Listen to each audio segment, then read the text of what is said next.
Hey guys, you're listening to the most captivating podcast in iTunes. That's right, the Elite Man Podcast, where we turn average men into elite men every day. We interview the very best experts from the lifestyle, health, fitness, social, and even entrepreneurial worlds. And with their help, we give you some of the best advice on the planet. Subscribe now if you haven't already and enjoy the show.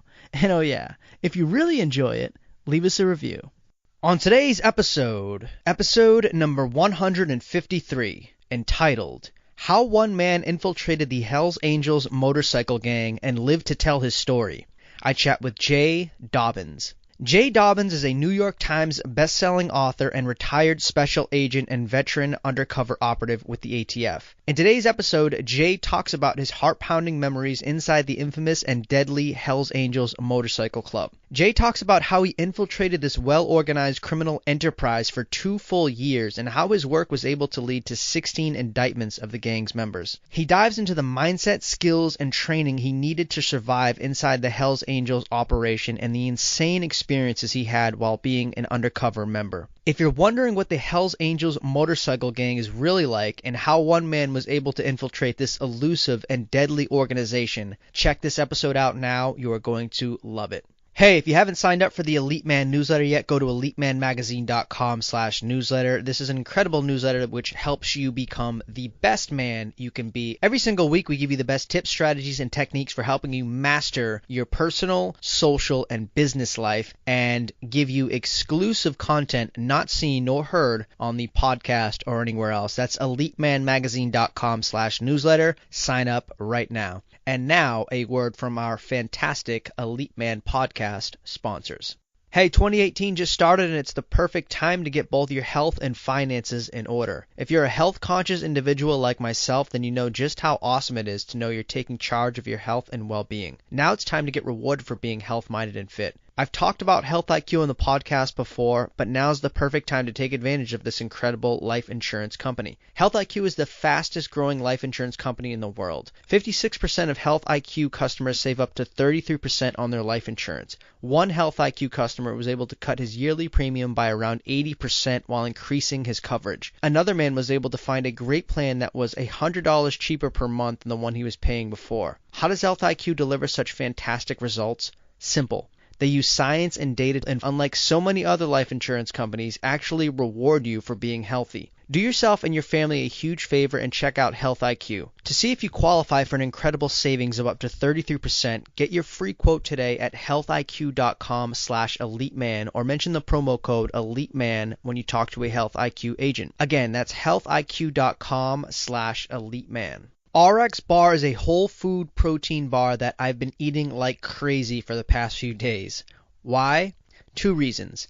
They are healthy and delicious. I absolutely love these little treats. They're made from 100% whole ingredients, and RX Bar is totally transparent about their ingredients. They cut out all the additives, fillers, and chemicals found in so many other protein bars on the market and stick with the plain but tasty ingredients that make protein bars healthy and delicious. They're gluten-free, soy-free, and dairy-free, and there's no added sugar. In fact, the 3 core ingredients for all RX bars are egg whites, dates, and nuts. And quite honestly, I think they've nailed the healthy and delicious combo to a T. I just got mowing down their chocolate sea salt bar and absolutely loved it. This is one of my favorites. But they've also got 10 other incredible flavors as well, which are equally fantastic. I highly recommend you check these babies out. To get 25% off your first order, visit rxbar.com/elite. and enter the promo code ELITE at checkout. Again, that's rxbar.com/elite and use the ELITE promo code at checkout. All right, guys, we're live. It's Justin Stenstrom from EliteManMagazine.com, and my guest today is New York Times bestselling author Jay Dobbins. Jay, thanks so much for coming on the show, man. Thanks for having me, and welcome to your audience. Yeah, I appreciate it, man. I was just, talking to you a moment ago about our mutual friend Rafa Conde, who was on the show recently. Great dude. He mentioned your name a couple of times and recommended you. And I was already in contact because I wanted to get you on the show before, but it was kind of cool that he had brought you up again as just, an awesome dude that I had to be in contact with. And, really excited to get you on the show, pick your brain, and talk about your book. Actually, you get 2 books. One is No Angel, which was the first book with the New York Times bestseller, and then you just recently came out with another one called Catching Hell, which is sort of an offshoot as well of that. For those who kind of don't know who Jay Dobbins is, or maybe what your background is, they probably know the book or may have heard of the book, but maybe not necessarily the background to your story in particular. Can you just kind of fill in some gaps for a minute or two and just talk about sort of what it is you do now and what it is you did when you wrote the book? Okay, sure. I was a high school and college athlete. As a young man, I thought I had it all figured out. I thought I was going to play in the NFL, and then I realized I wasn't good enough. I had done everything that I was capable of to put myself in the best position for that chance. And I just flat out wasn't good enough. And I was confronted with that question that many of us are, like, what do I do now? My dreams had crashed. My plans had crashed. And I wanted a job. I wanted to do something that when my alarm clock went off in the morning, I was excited to put my feet on the ground. I wanted to do I wanted to make my own dent in the universe. And I was attracted to law enforcement.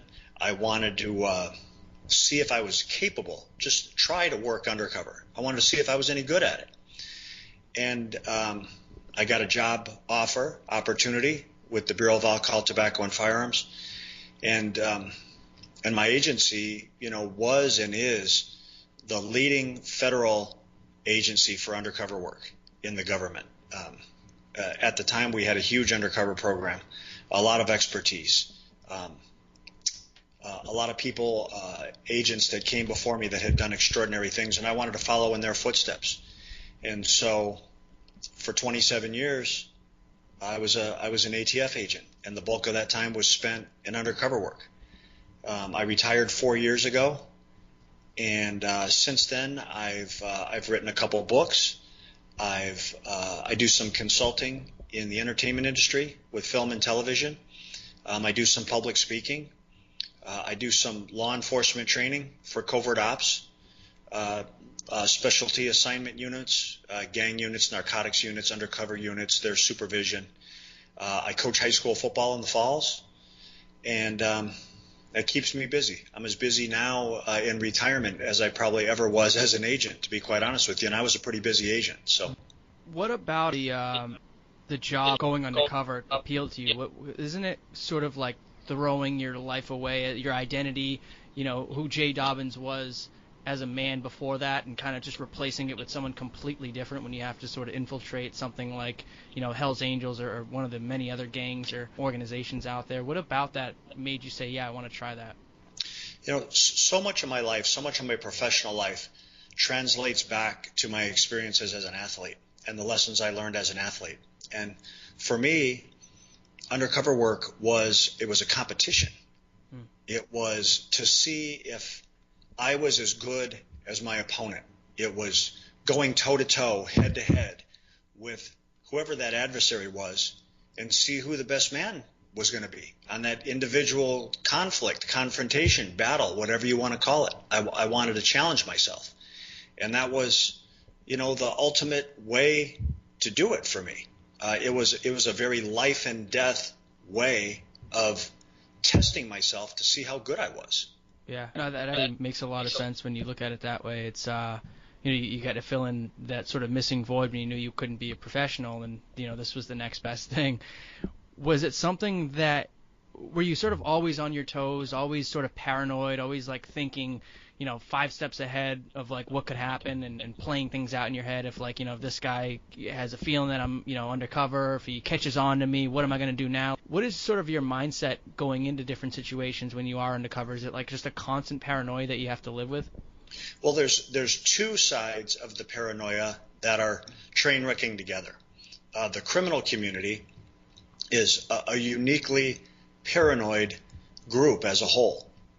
They have to be. That's how they hopefully stay out of jail, stay out of trouble, keep from being arrested, keep from being convicted, is through their paranoia. So everything that you do, everything you say, how you look, how you walk, the clothes you wear, the car you drive, what comes out of your mouth, where you live, those things are all scrutinized by the criminal community to see if you're legit. They're testing you nonstop, constantly examining, like looking for any little crack in your armor. The other side of that is that as an undercover operative, you're also uniquely paranoid. You're paranoid of those same things. You're paranoid of making a mistake, having a slip, presenting something that doesn't fit or that causes your suspect, your target, your adversary to challenge you or to question you. And there's always questions, but you want to avoid the unnecessary questions. You don't want to be confronted with something that you had direct control over and that you could have avoided had you thought yourself through it or had the experience to avoid it. It's kind of fun you mentioned that as well. Like, it's sort of there's two sides to it. Like, if you're a criminal, these guys are always paranoid. They're always thinking, what do I have to do to stay under the heat, under the radar? Always not trusting people, thinking someone's going to snitch them out, thinking cops are, that guy's a cop, watching him or whatever, just walking by, or thinking someone's going to kill them when they're walking down the street. It's definitely a crazy sort of mindset, a crazy way to live, go through life living that way. But it seems like there is an appeal to that. I don't know where it comes from, but some people either head that way or they kind of head the way you head, where it's like the opposite, where like you're a good guy, but you still have that sort of desire to live that sort of life of being on the edge. Is that something you were sort of ingrained with, or is it kind of that competition thing that, maybe these guys have the same sort of competition gene that you do, and they're just kind of displaying it to the world in a different way? I think anybody that's good at undercover work, that they have an ego. Mm-hmm. That they want the pressure on them. They want to be the center of attention. They want to have that operation resting on their shoulders. It's like, again, translating it to sports, it's like a baseball player. When there's 2 outs in the bottom of the ninth in the World Series, you want to be that shortstop who's saying to himself, hit the ball to me. Let me make the play. Let me be the hero. You don't want to be that shortstop saying, I hope they hit it to anybody but me. Please don't put me on the point. If you have that personality trait where you're trying to avoid the conflict, avoid the pressure, avoid the attention, then you might be a perfectly effective law enforcement officer. You might be fabulous in any number of the other trade crafts within the business, but you're probably not the right guy to be working undercover, because you have to crave that pressure of having it rest on your shoulders. Mm-hmm. Kind of like I had Andrew Marr on the show a while back, a few months ago, and he's a Green Beret, decorated Green Beret, and he said same thing, kind of Green Berets, Navy SEALs, those type of guys, they all kind of have like a bit of an ego, and that's really what drives them into being so successful in that department. It's just like they want to be the guy who saves people's lives. They want to put their own life in danger and at risk to display their courage and that kind of thing. But I think that translates. It translates beyond our war fighters or lawmen. It translates into competitive business. If you run a business, or if you're the CEO of a corporation, you want that pressure. You want the pressure on you to make your company perform, to compete. If you're the head of a household, you want the pressure on you to keep things together, to provide for your family, to make things work for your loved ones and for the people that live under your roof. It's not unique to those life and death type professions. It's universal for people with that personality trait. Yeah, agree. I think I sort of have that trait as well.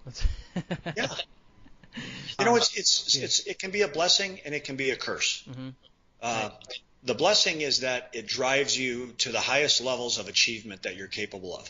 The curse is that you're constantly putting yourself in a position for potential failure. And you don't always win. You don't win every day. You don't win every time. And then that other aspect of the personality comes out, that when you don't win, when you fall, when you get knocked down, what do you do about it? How do you respond to that? Do you get back up and get back in the fight, or do you call time out and say, this isn't for me? Everybody's different. Mm-hmm.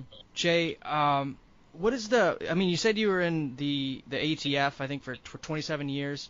Out of the 27 years, I think you were undercover in the Hells Angels operation for about 2 years.